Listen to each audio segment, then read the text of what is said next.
All right, so I'm trying to see if there's another button I have to push. Doesn't look like it. Looks like we are live. So hi, everybody. Good morning and welcome. I'm looking away a little bit here while I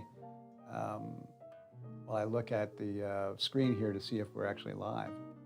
Look at that. Oh my goodness. We are.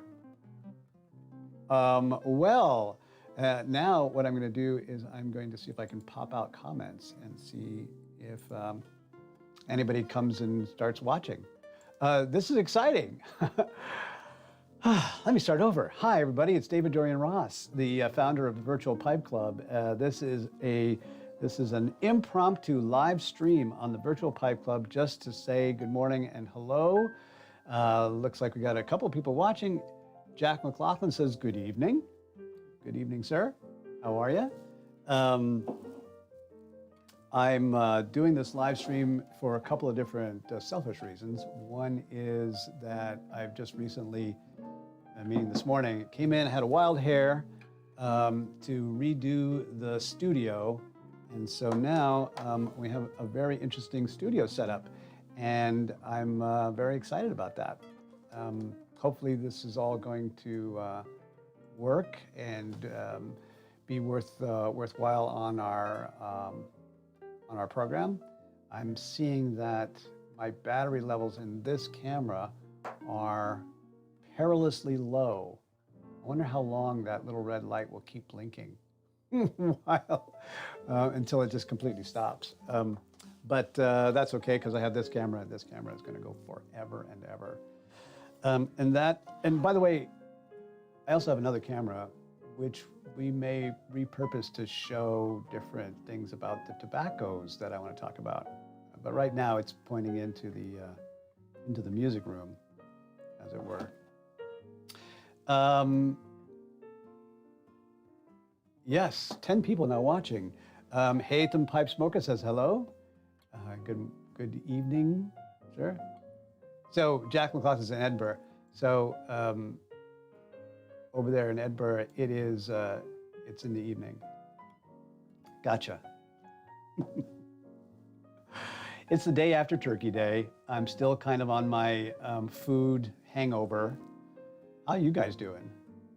Jack, you're over in the UK, and Haytham, I'm not sure where you are. Picking and piping. Good afternoon, sir. Is it afternoon here? Yes, it is. I'm glad to see you guys. I was just talking about being on a food hangover. Here in the U.S., a lot of us are suffering through that today. That's partly accounts for my scatteredness here. But hey, I've got a little topic. I got something to share with all you guys, and maybe get a little bit of your input, your feedback. So I woke up this morning, and I don't even know if it was based on anything. Maybe I had a dream about that. You ever wake up, after a night's sleep, and you've got like a whole new inspiration on your mind? Just like, I'm going to do this project today, and you're like, I don't even know where that came from. Anyway, my project is that I have so much tobacco right now that I've accumulated, and a pretty good collection of pipes. And I honestly I've never sat down to go, why am I keeping these pipes, and do I really still like this tobacco? And it's taking up an awful lot of space. Maybe it's time to get rid of it. Hello, good day, Little Fat Morgan. And PA Piper, good to see you. Very nice to have you guys. I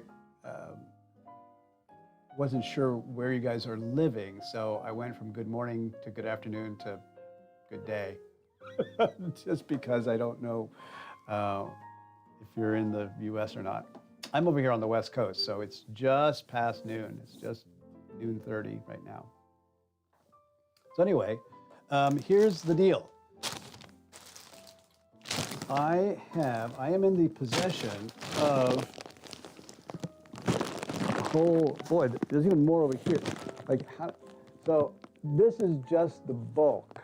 Inside each of these bags is a bunch of little bags. This is just the bulk stuff that I have in the back room. And then on top of that, I have, you know, all those tins and mason jars, as we do, you know. And so I need to get rid of some of this stuff. I need to like cull through it and figure out what I'm going to keep and what I'm going to get rid of. Jack says small amount there. Well, listen, I know that my cellar is nowhere near what some people have, and some people have. But here's the thing that I'm curious about. Like, if even the guys that put away big bulk tobaccos, whether they know what they're getting and are buying something deliberately and packing that away because they're keeping that tobacco. I've got a whole bunch of stuff here that I don't honestly know if I still like it or if I want to keep it. My tastes have changed, and there's a whole lot of here which is basically just cough drops, and I think I want to get rid of it. WKR Piper in Cincinnati. Hey, buddy. It's good to see you, sir. 3:30 there. Hatham Piper is in Turkey right now, where it's 11 o'clock at night, 11:30 at night. I'm going to move this over here so I don't look like I'm looking off into space and being rude.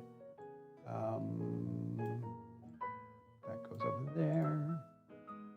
This is all just happening on my screen. It's like not really moving anything. But that way I can kind of look there and just look at the comments out of the corner of my eye. Jack McLaughlin says, I'm just starting to build my cellar, only smoking pipe for about 5 months. Welcome to the hobby. Briar Dreams, hey, Briar Dreams. Greetings from North Florida.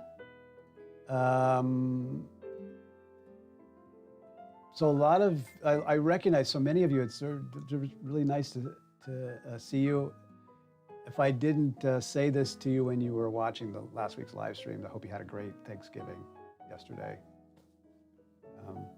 Spend it safely, but hopefully with people that you care about. So for those of you just popping in, I'm going to do a quick plug for the Virtual Pipe Club meeting, which is happening tomorrow.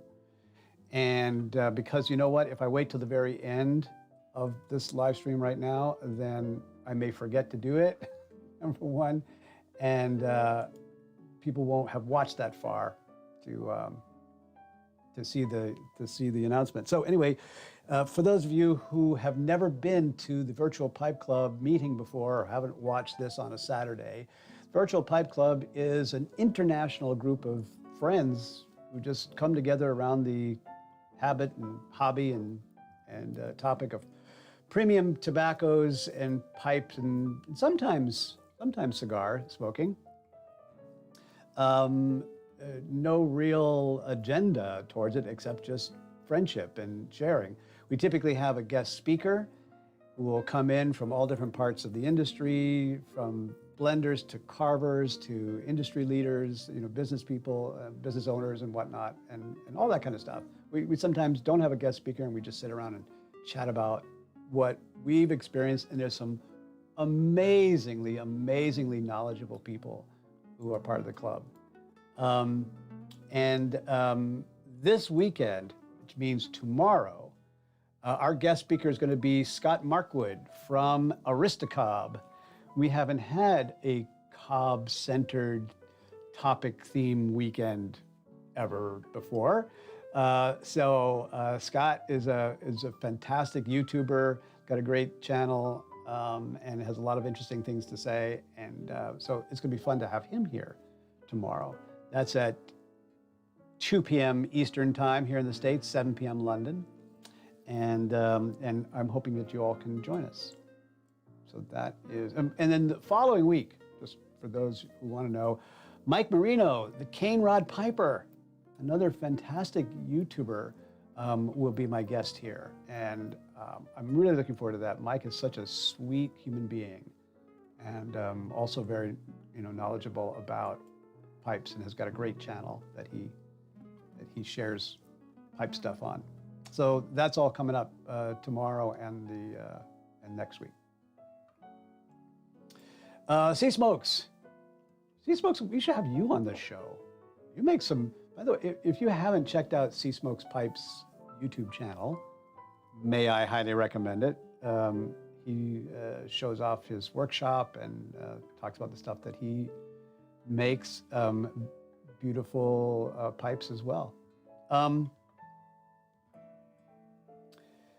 So for those of you just joining, what's on today? What's up today? So Sea Smokes Piper. I'm trying, I just held up, a Christmas shopper's armload of bulk tobacco that I think I need to go through and cull out. And here's my project. I want to cull between the tobacco that I actually like and would smoke again and would smoke more regularly, and the tobacco that's just meh. Not even like I don't like it. Just like if I get to the attitude towards it, then I'm going to get rid of it. I don't quite know what I'm going to do with it. I might give it away.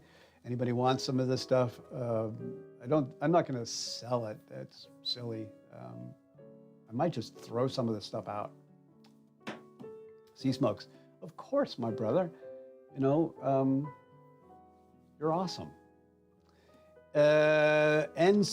Sill. Hello from Ontario. Hello, my Canadian friend. Sea Smoke says, tastes change. And a few years ago, you might have liked some of that. Totally, right? So some of this stuff I bought, I think it is too easy to crumb on aromatics and just say, when I was first starting, aromatics were the thing, and then I grew up and I no longer like aromatics because they're I'm not sure that that's exactly true 100% across the board. I will say I have a lot of aromatics in this pile that I'm just not even remotely interested in anymore because my tastes have changed. But there's a few probably gonna hang on to. Sea Smoke said I would keep any Virginia blends to try later. Totally, because they're gonna age and they're gonna change. They're gonna mature. They're gonna go to the next level of Pokemon, whatever that next level is, right? Yerky, good to see you, sir. Robert Mill says, totally get what you're doing. We tend to buy everything and try it, and then if we don't like it, and then it's just accumulating, right? It takes over. It starts to crawl out the edge of the drawer because you got so much of it still in there. I know, right? So, and then the same thing is going to be true for my pipes themselves.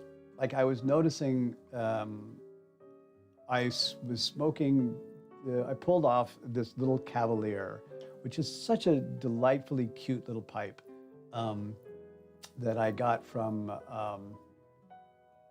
Mike Curcio on Bishop's Pipes over there on Facebook, if you follow that. He has some terrific restored pipes that he does sell at ridiculously reasonable prices.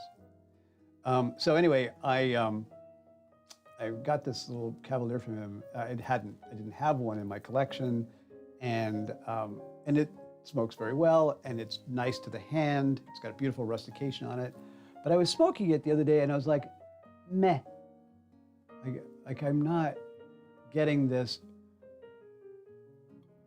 I'm not even sure what it is I'm looking for, right? But some of my pipes draw such great quantities of smoke, and get a good flavor. I never have any struggle with a draw. It's very consistent. Not all of them are cured, you know, and have a great cake in them or anything, so that's not the factor. But just like, they're just good smokes. I can always rely on them.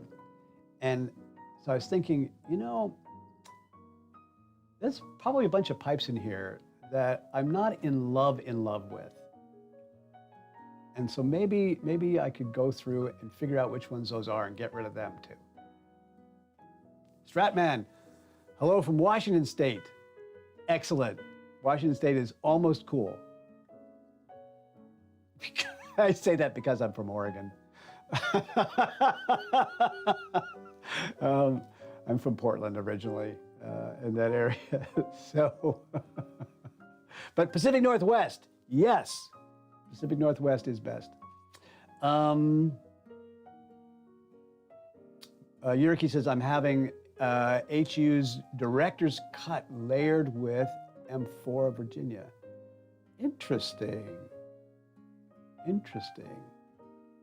I've never tried director's cut, but I would, I see why you would layer it with some M4 of Virginia. I've been actually kind of taking note of that with some of the vapors that I have recently smoked, about how having some Virginia wraparound in some of these blends, it can be tuned a little bit. Like if you added some more Virginia to alter the blend slightly in favor of those Virginias, you do get this interesting wraparound. Like you can force the tail note. I'm going to talk about this in my next video. So when you're smoking a pipe, by the way, you guys know this, right? I probably shouldn't even bother saying it, but I'm going to go through it anyway, just for my own self. So you go through different stages of how the flavors and the mouth feels and the textures and all go through your palate. In an oversimplification of it, they call it 3 different stages: the top note, the body, and the tail note, or the ending, or the aftertaste, or whatever. And so it's like, what did you walk away with at the end of the smoke? How does your mouth still feel while when you're not smoking anymore after you're done? And so there's different things you can have. You could have that sort of like astringency in the, like you've just eaten a pickle, you know, in the back of your tongue back there, or, you know, drunk really strong green tea or something. You could have spiciness, so your tongue just carries away that pepper, spice, tingle, zzz happening in your tongue. Like that's something you could also walk away from, you know, it's like that's the aftertaste. Virginias oftentimes leave you feeling like you've eaten a very nice scone or a piece of sourdough bread. There's sort of almost bready kind of sweetness. Sometimes it's more citrusy than bready. But it's an interesting bready sweet or orange sweet, citrusy sweet kind of thing. So you can force that in the wraparound of those Virginias in your tobacco, so that the tail note, the walk away, is more sweet than these other kinds of sensations. And that's for some people might be a nice thing.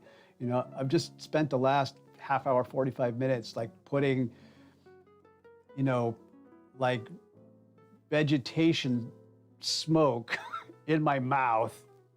But at the end of it, it wasn't bad. It's kind of sweet. It kind of feels interesting. Sea Soaked Spice is about to have some leftover pumpkin pie, and then you'd take some pipe photos. Sea Smokes, did you make your own pie, or did you store buy it? We made pies. My youngest has gluten problems, and so I made gluten-free pumpkin pie, which was not bad.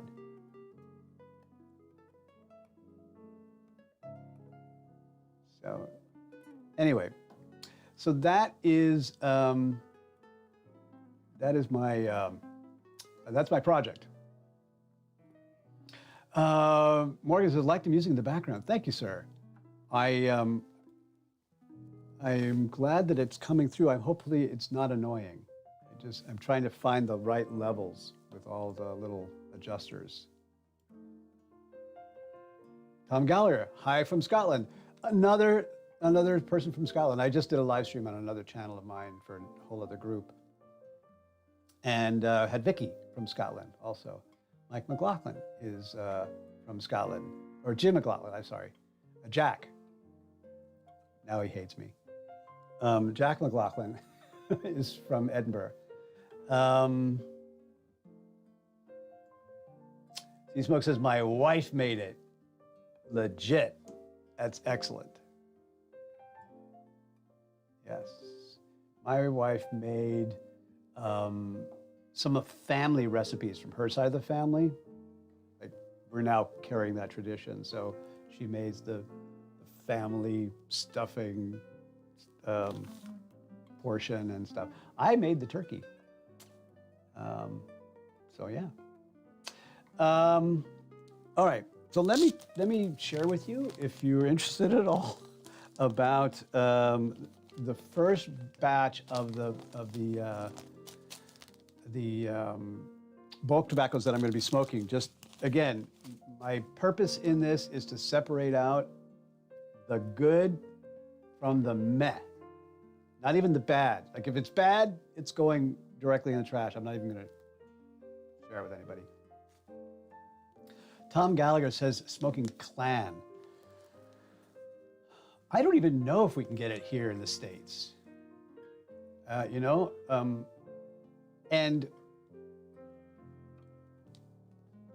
having not smoked it at all, I can't even comment on it, like not even to make fun of it, which is apparently something people, like here in the States, people can make fun of Sir Walter Raleigh or Captain Black or Velvet or something like that. And I kind of have this impression that Clan is in that group, that genre, but I don't know because I haven't tried it. So I'm going to try it somehow, and then I can make fun of it. But I don't know, Tom, if we can get it here in the States or not. It's something that's interesting. I'll go looking. Christopher Cheney, hey kids, this live? Why, yeah, it is live. This was just an impromptu live stream that I decided to do. Excuse me for a second here. Because I redid the studio today with all the different cameras. So we have a 3-camera studio now. But I can't even show you the other camera because the batteries on that camera just died. And so that camera just completely died. But there's another camera over there. And there's also a camera there so that you can see the other part of the studio. That's the music room right now. It is actually where I do my work. I teach classes there and do lectures and do instructor trainings and work with veterans across the country. That's my workroom up there. Little Pat Morgan says, can't get Clan in the US. Yurki says, Clan has really good room note, but the taste is not that good. Latakia Hunter, also from Scotland. I'm loving this. I'm totally loving this, that we have so many people from Scotland. That's like 4 or 5 in this one stream. That's wonderful. So fellas, for those of you just joining in, haven't been a part of this before, just sort of wandered in by accident because you got nothing better to do on a Friday afternoon. I'm David Dorian Ross, as it says on the screen there. Look at that, I even have like a little lower third. How fancy schmancy is that? I'm the founder of the Virtual Pipe Club, and this is a bit of an impromptu live stream because I was playing in the studio and thought, why not?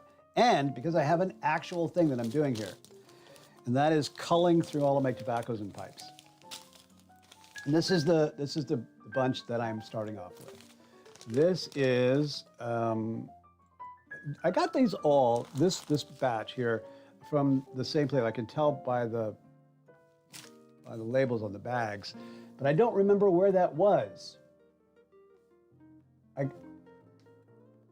I think I vaguely remember that this was like in DC, Washington, DC, or something like that, or close by, I think. Anyway, this is what's in these bags. This says L Bullseye. I didn't write these, by the way. So Lane Bullseye Flake. I'm almost certain what that means there. Then L N Fla. So probably Lane Navy Flake. Right? And that had that one there. Didn't I have one more? I thought I had one more that was from that batch. I don't know what I did with it. Then we have this one here, LTW, so lane twist, I'm guessing. And then we have this one here, which just is labeled Bullseye Flake. And most of these smell the same. Most of these smell a little bit like candy.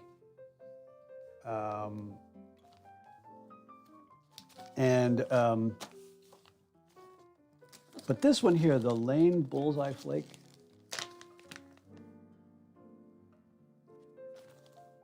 see, I think there was one more that I have sitting around here. I have too much of it. It's like, I can't keep track. Yeah, this is the Bullseye Flake. This still smells like a candy shop, you know? It's, this is fire it up. Okay, so I'm gonna fire it up. But I was like, which one am I gonna fire up? So I am going to start off with this Lane Bullseye Flake, because first of all, these little flakes here are actually quite nice. I'm going to try to see if I can hold this up so that you guys can see this. Bring this right up to the camera. This is a quite a nice little, like, look at all how close can I get to the camera? Isn't that nice? Quite interesting. Wait, I lost my my comments there. So yeah, that does look nice. So I'm going to start with that one. The other thing that I was saying earlier was that when I smelled the bag note on that bag, it was the only one that didn't just have the sugar. I'm guessing it's a sugar casing. Just completely overwhelm the rest of the. Yerkes, just fold and stuff it. That's like, dude, you talk way too much. I know I do. I'm a part of a 12-step program called On and On and On. Okay, so let me grab some matches here.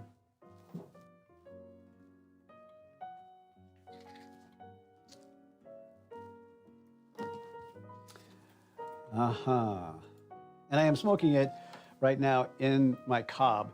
I chose the cob to go through the tobaccos first because I figured I didn't want to confuse things too much by trying all these tobaccos in all kinds of different pipes. We'll do that on the next round, right? So right now, it's just all about just the tobacco itself, like what's going on there. And all right.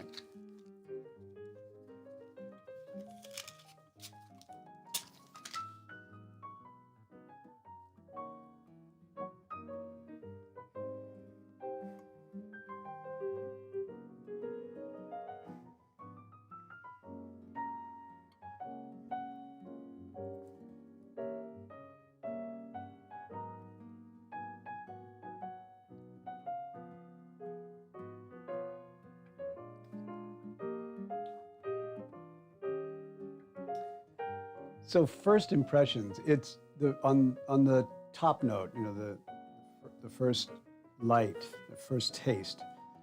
It's mellowed to the point of being like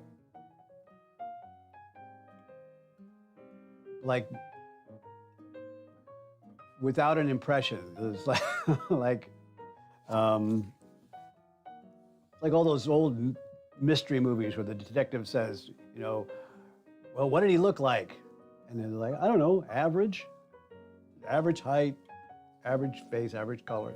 Like, now, a lot of times tobaccos will sort of sneak up on you. So I'm going to see if this sneak. This is the Lane Bullseye Flake. I just folded it over, stuffed it in there, and started seeing what was going on. Anybody else have Lane Bullseye Flake in their cellar that smokes that on a regular basis?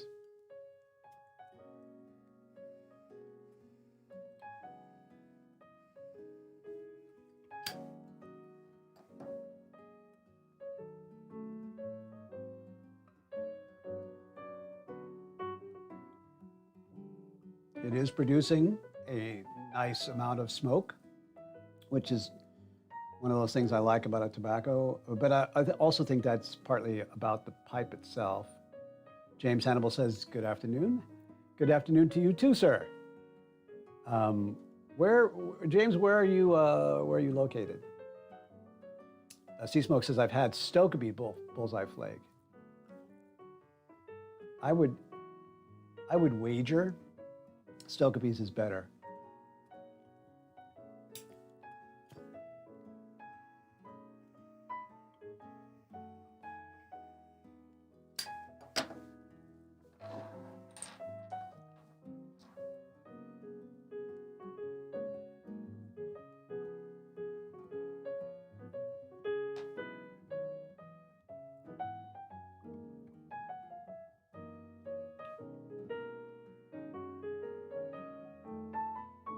So let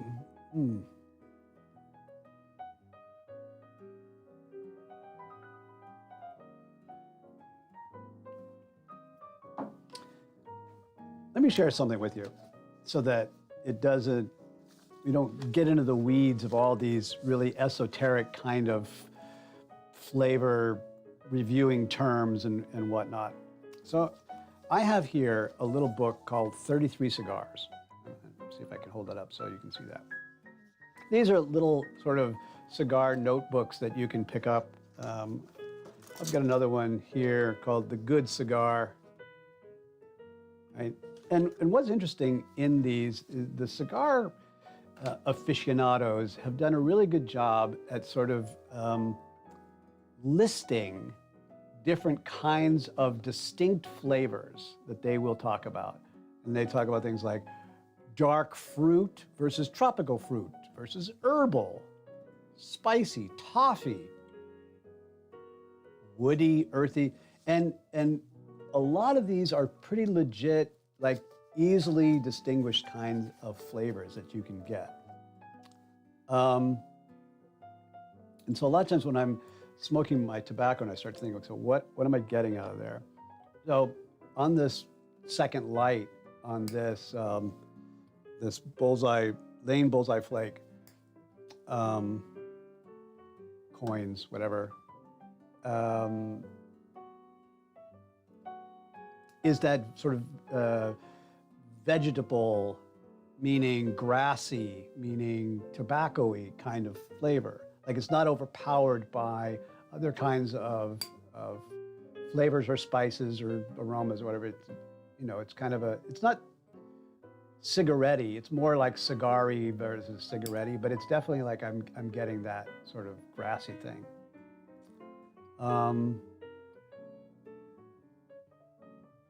B.A. Piper says, yeah, tasting notes. That's exactly what these are. These little books are tasting notes books so that you can figure out what you want to go back to. And that's how I take notes on my pipe tobacco as well.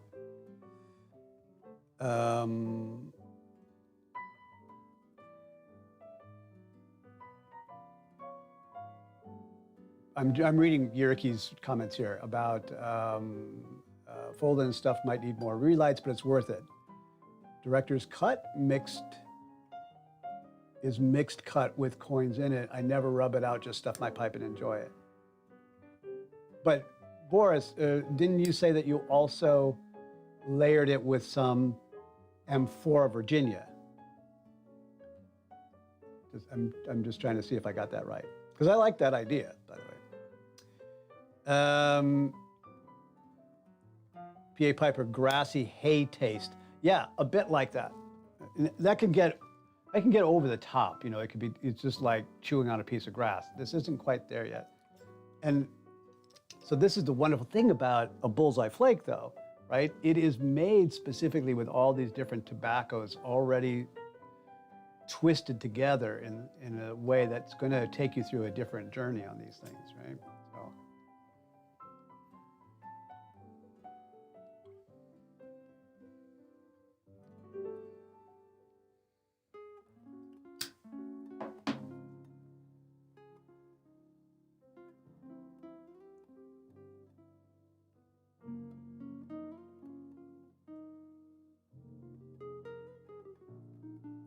It's got to be the weirdest kind of live stream that you could go to. You just sit there and watch some guy make smoke come out of his pipe there. But this is the face I make when I'm tasting. Yerke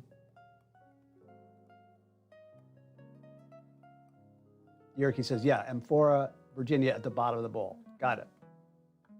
Yes. That's what I thought. And that's what I was saying earlier, for those of you who didn't catch that you can use that as a way of, you can tweak the Virginia amounts in your blends to sort of force the aftertaste, force the tail note. Stratman says, in the blend McBaron's H.H. Bowles, Kentucky, do you or anybody else know what gives the vinegar ketchupy aroma? I don't know. So PA Piper says yes. So there's one thing. I have to go pull out my tin. I have some here. I haven't. McBaron blends are like that. Okay, so if that's the case, so for vinegar, I was fighting with Virginia and vinegar. Anyway, vinegar is used as a preservative in a lot of tobaccos. I think McBaron's uses that quite frequently. It is a food grade kind of substance that performs very well. And when you first crack open the tin, sometimes that can be really, really strong. If you want a tobacco that will teach you this lesson in a big, big way, go get some San Bruno Flake. San Bruno's is very strong. It's like knock you over with, it's like a tin of sauerkraut. It's like a trip to the delicatessen. That's how vinegary it is. But most of that vinegar ketchupy aroma will dissipate, and give it a couple of weeks, and it should, especially if you've opened it, if you cracked it open and you smoke a little bit of it, when you go back again, just from having opened up the tin, a lot of that vinegar aroma will be gone from the tin. It'll still remain a little bit in the tobacco. James Hannibal says, French fries.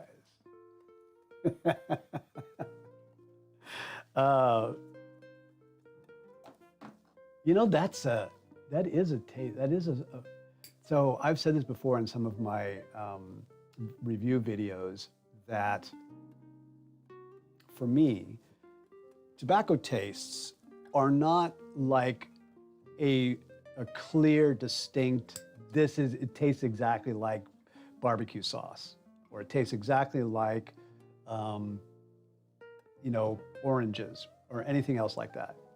It is a flavor, an aroma that reminds you of a memory of another flavor, an aroma that's like, it's almost like that. It's almost like, it's not exactly barbecue sauce, but if you've ever smelled barbecue sauce, it's kind of like that.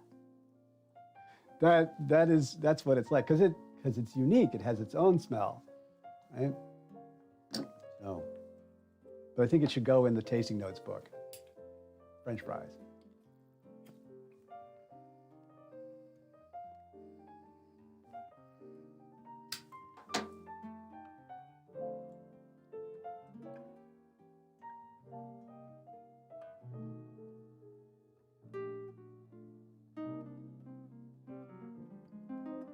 Old Dark Fired smells like barbecue sauce and tastes a little bit like that too. So yeah, that Kentucky has that. Scent is most closely tied to memory. Yeah, because it bypasses the cerebral cortex. The olfactory nerves are back in the lizard brain, and it goes right into your immediate memory without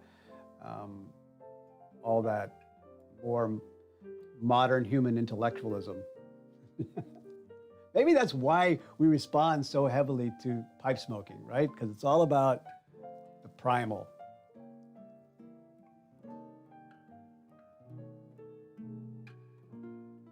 So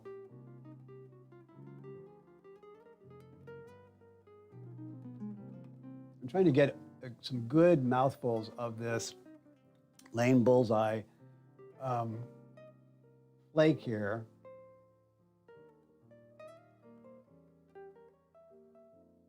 And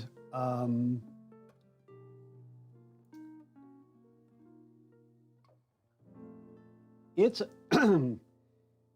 it's just so mellow as to not have a strong standout like excitement about it. It's a meh. It's a meh. Now, I might do this as a working in the shop kind of all-day smoke, because it is so background kind of flavor here. I don't get any, there's no oriental kind of intriguing complexity of flavors. There's no, spice and tingle of like Perique. It might be actually interesting to mix some Perique in here. There's probably some dark fired and Virginias in there as well.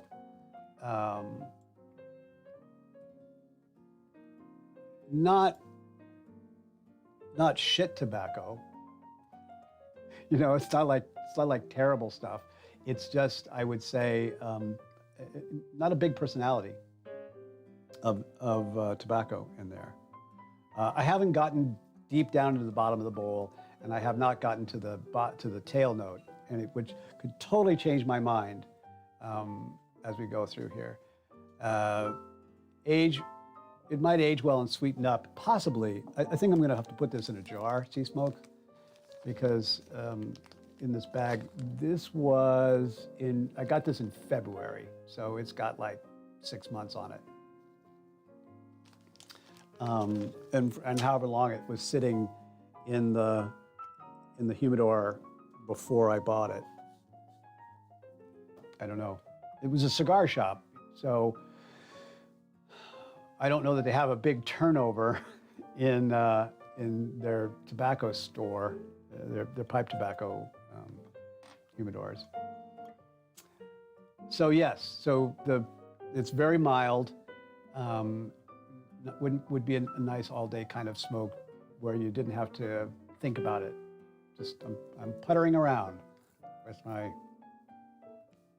stuff, with my puttering tools, my corncob in the corner of my mouth and just kind of smoking away. I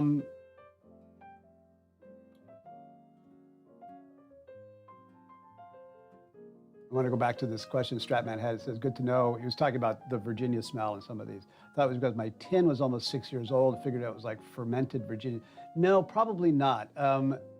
That's not the aroma that you get typically when you smell something that's aging well.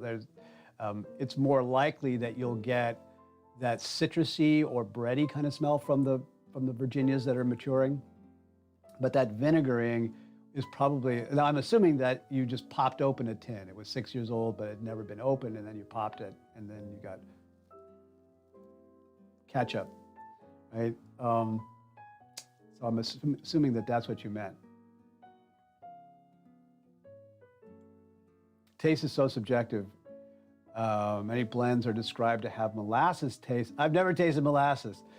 I know it's sweet, but that's also, I taste something different. You know what, Yerke? I don't even think molasses is sweet. It's like if you just take a fingerful of molasses in your mouth, it's bitter, if anything. It's like a little, not something I want to just go out and eat by the spoonfuls, as compared to honey. Like honey has a sweetness. It's like, yes, I could just consume that. Right? That's a whole different thing.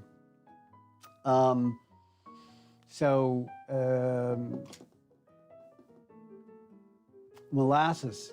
So maybe you're tasting molasses in something.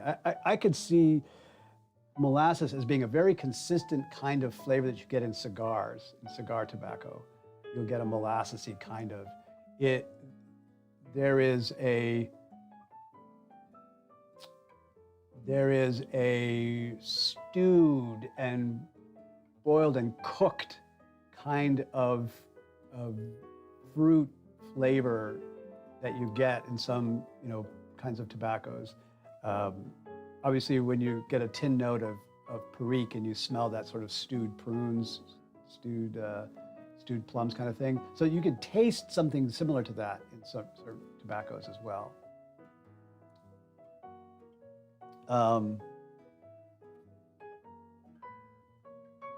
Yeah, but the main point that you're making, I totally agree with. Like, taste is so subjective. And it's subjective, I think, not because of opinion. Like, a lot of times we have different opinions about things, and they say, well, I'm subjectively offering my opinion, or this is my take on it, because it's a very subjective experience.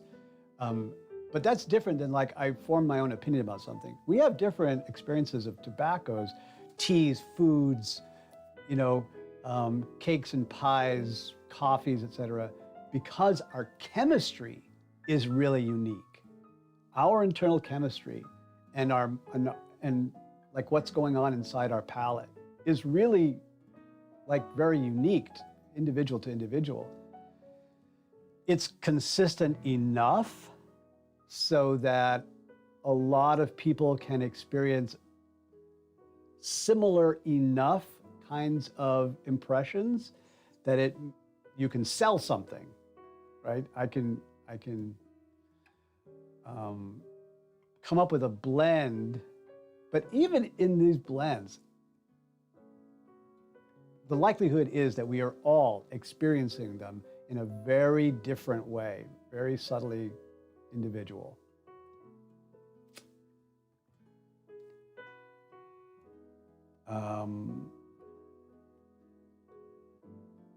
RLP 6 tastes like molasses, Morgan says. Molasses tastes like mature burned sugar syrup. Yeah.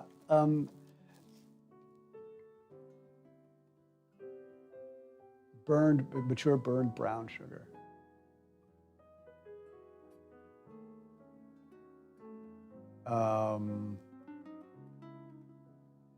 There's another piece of that. So, first of all, I think you're right. Molasses, like that's the kind of burned. Like I was trying to bring it out like deeply cooked or stewed, but I think burned is also really, it's got that sort of burned note in it.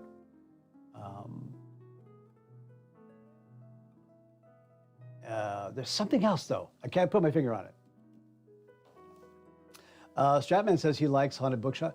Well, I love Haunted Bookshop. I'm very fond of it, actually. Robert Miller says he likes Haunted Bookshop as well. See, you are not odd man out. You are in good company.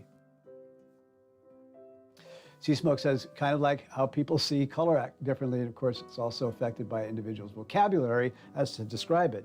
I know, man, that I run into such a challenge sometimes trying to find words that really describe my sensations of taste or texture or something. And like if you've watched any of my tobacco reviews, I'll resort to a cheat. I'll say, it tastes brown. It tastes, it tastes burnt sienna. Just because that's like, I can't find a word to describe the taste of it, so I can just describe it in color. But yeah, I was chuckling about the whole see colors differently. My wife keeps telling me that I'm colorblind because I don't, like I'll say, oh, look, that's green. And she goes, that's not green, it's sea foam. Like, oh my God. And then she goes, you're just colorblind. I'm like, no, I just don't speak girl, I guess. Anyway, James Hannibal says, HB 5050 with Seattle Pipe Club's potlatches. You know what? Here is my single, here, I know what I'm gonna do. I'm just gonna make this a, whoever's listening and has contact with Santa. I really am interested in all of those Seattle Pipe Club blends. I thought I had ordered some a while ago, but they never arrived, so I don't know where they went.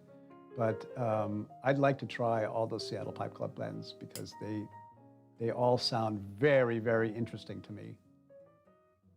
I've got to get some. So if you know Santa, tell him that's what I'm thinking of for Christmas this year.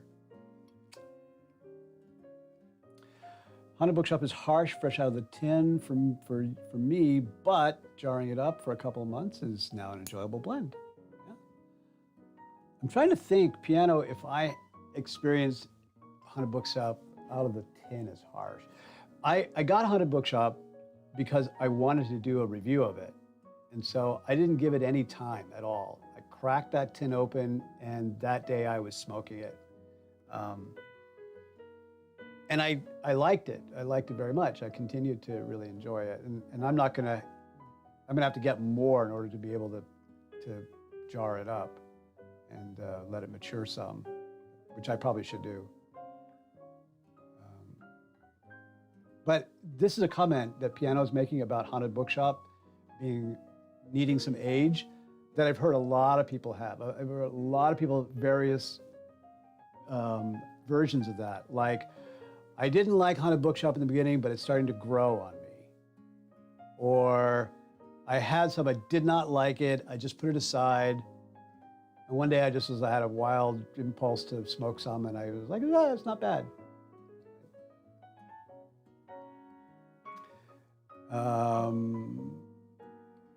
Picking and Piping says Mississippi River is great. Deception Pass is good too. Unique Vapor.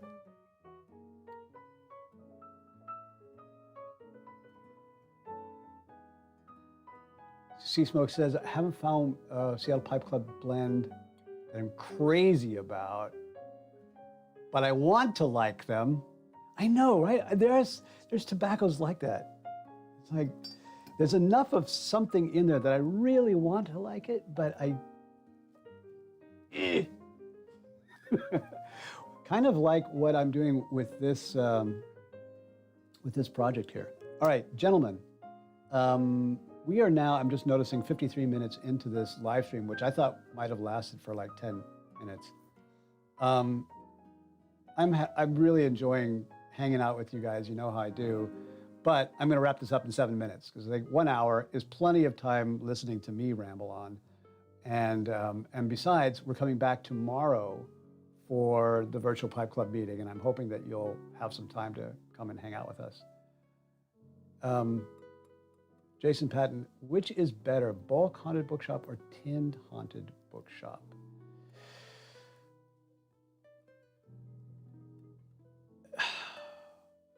I don't have an opinion because I don't have any bulk. I only have the tinned. And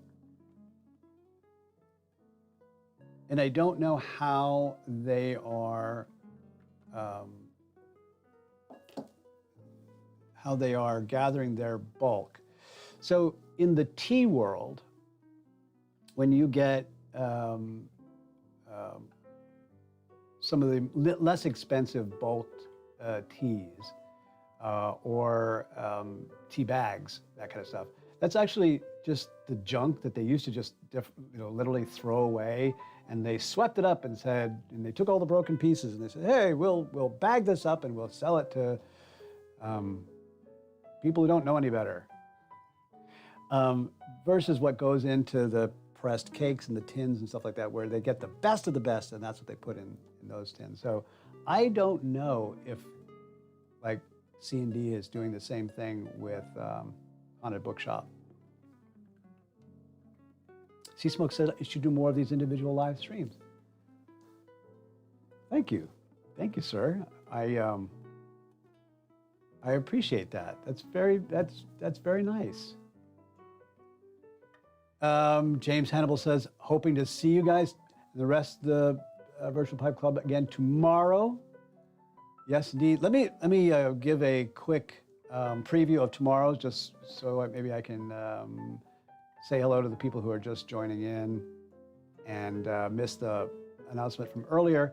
Tomorrow, 2 p.m. Eastern Time, 7 p.m. London Time, our guest will be Scott Markwood from Aristocob, coming in to talk about his story and what led him to doing what he does with cobs right now. And like I said before, we haven't really had a cob-centric theme in any of our meetings so far, so this is going to be fun.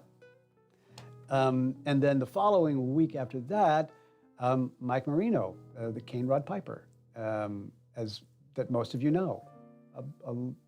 I've hung out with him precisely one time on when Eddie Gray at the Pipe Nook did the Halloween thing, and we got a chance to like talk directly to one another a little bit. I've always really enjoyed his YouTube channel and have been a fan and a subscriber to his channel, so it was a real treat to meet him, and then we invited him to be our guest speaker. So he's going to be on the show as well following week. Stratman says, can I give you Shane Island's personal number? Oh, hell no. Mostly because I don't have his personal number. I can, if I did, like, I'm sure that he would be mad at me if I gave out personal phone numbers.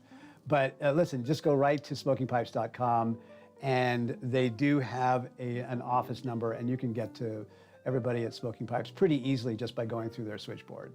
So, and he is a delightfully personable person who, at some point you could talk to. I would just remind people that he's working.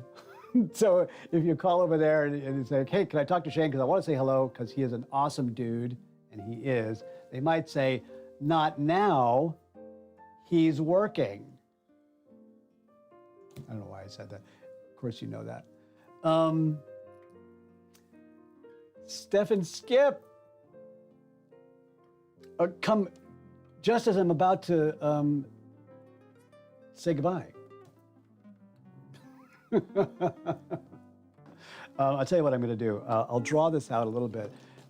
Steph and Skip, who are becoming like favorites of mine. I'm having a secret fanboy crush on this couple on YouTube there.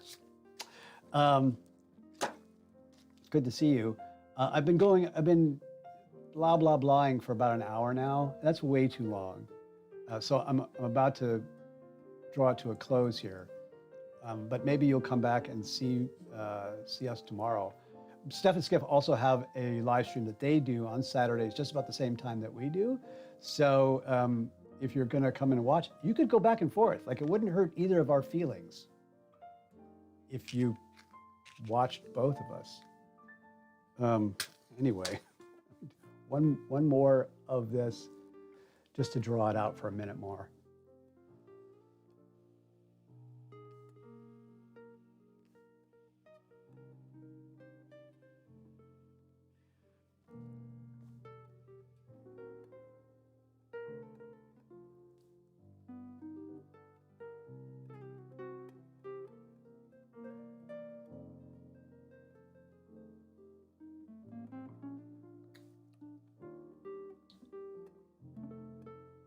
So I've been talking about this. I've been working on this Lane's Bullseye Flake coins. Very intriguing, very nice looking bullseye coins there. Fold it over and put it into my cob here. The first part of the top note and the first of the body there was just not extraordinarily interesting, no big personality happening.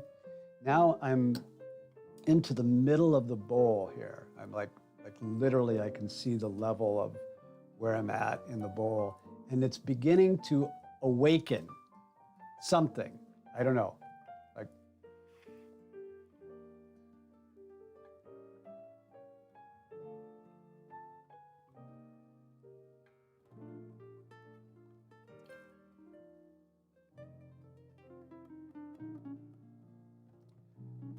So this is where I get myself into trouble, because I'm making associations and I have no idea if this is actually what's in the tobacco that I'm smoking, so I'm gonna have to go look it up.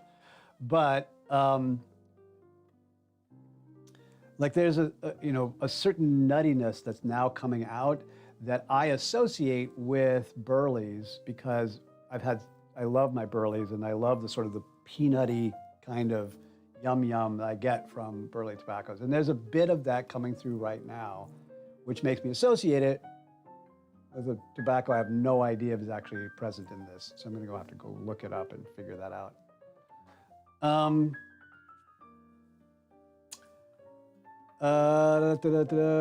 There was a question here. Do I like the dulcet tones of Kitajima Saburo? I do not know them. I'm gonna have to go look that up. I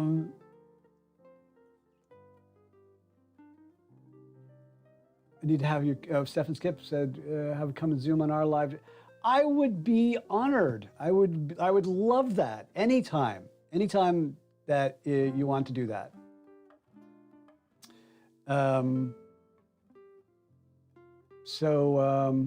Yes, that's a yes. I'm sorry, I'm reading over these because I want to make sure that if there's a question in there or something, that I respond to it before I say goodbye. Because now we're at 62 freaking minutes into this live stream. I said, Lane Bullseye Flake. Well, yes, that's what I said, Morgan, because that's what's on the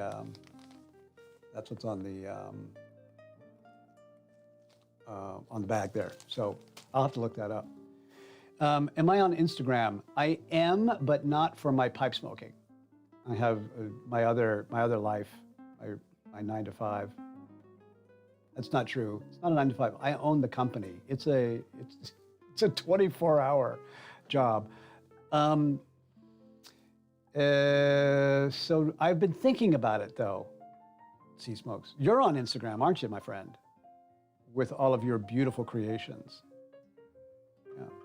Okay. So yes, I hope to see you guys tomorrow. And I hope that you have a wonderful day getting over your turkey hangover. And anyway, it's been really great. Thank you guys. And thank you for the encouragement to maybe do another solo live stream on here. We'll try it. Anyway, have a great day, guys. Be well. I'll see you tomorrow with the rest of the crew and Scott Markwood.